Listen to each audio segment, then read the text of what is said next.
Hi everybody and welcome back to the Tabletop Tavern. It's Dwayne here, and today I'm going to take you on a little journey to a new feature that was added to the Heart of Daggers website that's really going to make you GMs happy, and it's going to give your players a little bit more knowledge about your world. So the first thing you're going to do is you're going to navigate to your campaign hub, and any of the campaigns that you've built will show up here, and simply go over to your campaign hub and click on it. So you'll probably know by now that the Campaign Hub basically is your player landing page. It's going to include an overview of your campaign. It's going to include any countdowns that you've actually integrated into your campaign, as well as notes, lores, factions, encounters, and altogether visual content. Now, you probably saw me touch on this in one of my earlier videos. Today, we're going to focus specifically on the new map feature that they've integrated into it. Now, by default, this map page will not have anything on it. And it's a simple matter of just uploading a map of your choice by clicking on the Upload Map option. And you'll be able to upload any JPEG or PNG that you have on tap. Now, why this is important? Well, for the most part, depending on the type of DM or GM that you are, world information tends to be kind of handed out on the fly, and it's really up to the players to sort of chronicle it or keep track of map information, whether that be dungeons you've visited, locations of enemies, NPC towns, anything in general, geographical features. What Maps does on Heart of Daggers is it actually allows players to actually see what's going on in the campaign world. And GMs, are able to actually add to this in real time without having to go back and redraw a new world map and label it. Let's get into it and I'll show you what I mean. So here you're going to see on my map, I've got various little pins. And I've already gone and added these pins, and I'll add another one here to show you how this works. But you're going to see here, if I zoom in, going up to the top here, you're going to see pins on this map. And now these pins are created right in the Heart of Daggers ecosystem. These aren't added in on the map when I created the map. And that's the important thing here, is this allows DMs to actually go and make changes to their map. So my recommendation is if you are uploading a world map, maybe go and strip out all of the existing points of interest on your map that you've already created on the map software and leave it blank and let Heart of Daggers do all the heavy lifting as far as integrating all the points of interest. So you'll see here that on the left-hand side, I have a list of all of the points of interest. And when I click on it, it'll pop up the information and take the player right to where that's located. So if I zoom out here, you'll see as I go through each of the points of interest, it'll pop up. Now, as I'm using this through the DM portal, I can resize and change the size of that. But not only that, I can actually go and I can edit and I can change the actual icon. Heart of Daggers comes preloaded with a good supply of default icons. And if you want, you can select one that's appropriate, or you can just leave it as a default marker. In addition, you can provide all the text for that point of interest for your players so that when they click on it, it'll pop up in that pop-up box that you just saw.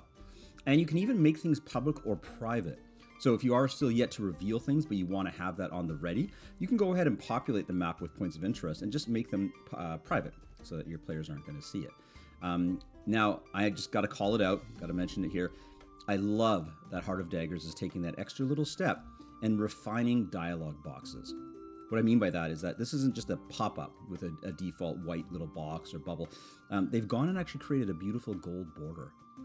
And it's details like that that really make this website stand out and give it that extra little touch that I think it deserves. So as you see here, just by going down the list, it'll navigate the map to the various places so that you don't have to scroll around and click on everything. You can just go down the list like that. So I'm going to show you how to add one if you are wanting to add a new point of interest to the map. So let's just go up here and let's go and drop a new pin. So let's go over here and let's place this pin right here. So by default, it's going to go to the default marker and it's going to be quite big. So I'm going to lower the size down a little bit because I don't want it taking up my whole map. Lands of the Minotaur. Something simple. And then down here, I can choose my marker. I'm going to scroll through. There's quite a few here. And not everything is going to fit the point of interest 100%. So if you can, just use the default. But I'm going to put this one right here. Armed. And I'm going to make this public. And I'm going to save it. And there you go. Now, another feature that's really interesting here is actually if you don't want to put a marker down per se, so you're not necessarily going to put down a point of interest, but you just want to leave a note on the page for a point of reference that maybe you need to remember something. There is a note feature over here. So if you go over here and click on this, it'll pop up a new text note. I'm going to put down something like here. Stay away from these lands! Exclamation mark. I'm going to call this warning. Now this is a note, not a point of interest. So this again, if you select private, will not show up on the player's screen, but it's there for you. So now you have this note. If there's a roleplay note or anything like that that you want to add to the map, you can, depending on how much real estate you have on your map screen. You can go ahead and add those. Now you can add text directly to the map as well by just going over to label and putting a label, going Blood Sea, and save it. And there we go.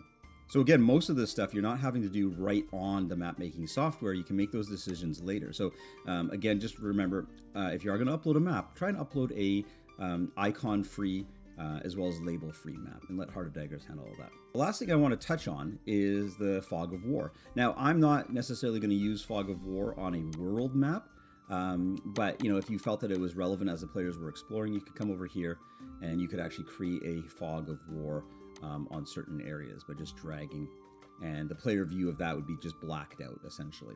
So if you do want to create sort of that mysterious fog as they're traveling and not reveal everything to them, you can Fog of War. Or if you want to make matters worse, you could just go fill all, and it would just cover the whole map in fog, and then you can just go ahead and reveal as you feel the need.